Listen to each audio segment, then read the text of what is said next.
ফোনের স্টোরেজ এত ফুল হয়েছে যে আমি চাইছিলাম না যে আজকে ভিডিও করি, কিন্তু ওই যে অভ্যাস, আর এখন তো নেশা পরিণত হয়ে গেছে। আর ভিডিও করতে মনে হয় যে টাইম আসলে হাতের মধ্যে সুরসুর করে। যাই হোক, সোশ্যাল মিডিয়ায় আমি প্রায়ই দেখি যে তাদের জমি জমা ফসল চাষ করে, সবজির চাষ করে, সেইগুলা তুলে তুলে এনে রান্না বান্না করে খায়। তো আমাদের তো সেরকম জমি জমা আছে গ্রামের বাড়িতে, কিন্তু ওখানে তো কেউ থাকেও না। আর জমি জমা ওইখানে চাষাবাদও করা হয় না। তো আজকে একটা কারণে আবার ভিডিওটা করতেছি। তার কারণ যে আজকে যে আমি রান্নাটা করব, ভিডিও শুরুতে যে চাল কুমড়াটা দেখতে পাইছো, ওইটা কিন্তু আমাদের দাদা শ্বশুর বাড়ির, আমাদের জমিতে আমার চাচা শ্বশুররা বুনছে সেই কুমড়টা। থেকে দাদু সেদিন গিয়েছিল, সেখান থেকে নিয়ে আসছে। তো ভাবলাম যে আমিও আজকে এরকম একটা ভিডিও বানাই যে আমাদের জমি থেকে সবজি এনে সেই সবজি দিয়ে আজকে আমি তরকারি রান্না করতেছি। এই জন্যই মূলত ভিডিওটা করা। আর ফোনের স্টোরেজ একটু পরে পরে ট্যাও ট্যাও করতেছে, কখন যে ফোনটা স্টপ হয়ে যাবে আমি নিজেও জানি না, মানে এত স্টোরেজ হয়েছে।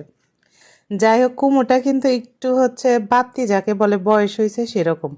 আমারও ভুল হয়েছে, যদি কুমোরের বুক বলে না, আমরা বলি যেটাকে, যে কুমোরের বুক, সেই বীচের অংশটুক যদি ফেলে দিতাম তাহলে খুব ভালো হতো।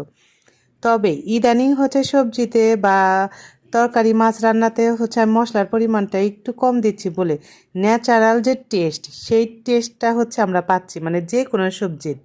কুমড়োর তরকারিতেও মশলা কম দিছি, আর মূলার তরকারিতেও মশলা কম দিছি। এই জন্য যে সবজির যে ফ্লেভার, যে টেস্ট, সেই টেস্টটাই এখন আমরা পাচ্ছি। মানে আমি আজকে অনেক বছর পরে ইস্তাকে দাদুর সাথে বলছিলাম যে কুমড়োর যে এরকম ফ্লেভার, এরকম টেস্ট আমি আগে কখনো পাইনি। মানে হালকা মশলা দেওয়াতে যে ওর টেস্টটা পাইলাম, খুব মজা লাগছে। যাক, আজকে রান্না করতেছি আমাদেরই জমিতে চাষ করা কি বলে সবজির কুমড়টা দিয়ে পাঙাশ মাছ রান্না করতেছি। আর এইখানে মূলা দিয়ে, মাছের মাথা ছিল, সেই মাথা দিয়ে ঘাটবো।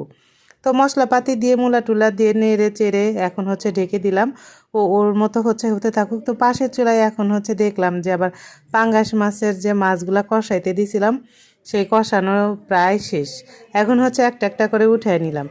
পাঙ্গাস মাছটা ভেজে রান্না করলেও কিন্তু রান্না করা যায়, তবে আমার কাছে মনে হয় যে না, কষায় যদি রান্না করা যায় তাহলে ওটার টেস্ট বেশি আসে। কুমড়টা কেটে রাখছিলাম, ভাপ দিয়ে নিলে হয়তো ভিটামিনটা বের হয়ে যায়, তো এই জন্য আর ভাপ টাপ দিইনি। তাকে দাদিমা রান্নার সময় বলতেছে যে মূলাটা যদি ভাপ দিয়ে নিতা তাহলে মনে হয় বেশি ভালো হতো। আমি বললাম যে মূলা ভাপ দিয়ে নিলে তো পুষ্টিটাও বের হয়ে যাইতো, আর এটা যে টেস্ট সেটাও পাওয়া যাইতো না। যাই হোক, কষানো শেষ, পানি দিয়ে দিলাম। আমার কাছে শুধু পেঁপে আর